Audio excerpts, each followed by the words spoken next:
Ahojte, som Kaja z DIY Barefoot Shoes a dnes sa spolu pozrieme na jednu z najčastejších obáv ohľadne šitia svojich vlastných barefoot stopán.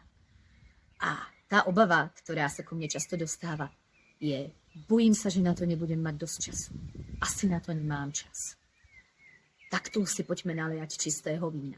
Všetci máme úplne rovnako času. Ten čas, ktorý máme k dispozícii, je pre všetkých rovnaký. A ide len o prioritu. Takže pokiaľ je tvojou prioritou číslo 1, alebo aspoň číslo 2 alebo 3, nosiť pohodlné topánky na mieru, ktoré ťa nikde netlačia, ktoré skrátka sú fakt ako druhá koža, tak si určite na to ten čas urobíš. Pokiaľ to nie je tvoja priorita, tak si ich trebárs od niekoho objednaj, nech ti ich pripraví na mieru a skrátka budeš svoj čas venovať niečomu inému. Tak toto je, ako mamina 4 detí ti môžem povedať: pokiaľ chceš, čas sa vždy nájde. Maj krásny deň.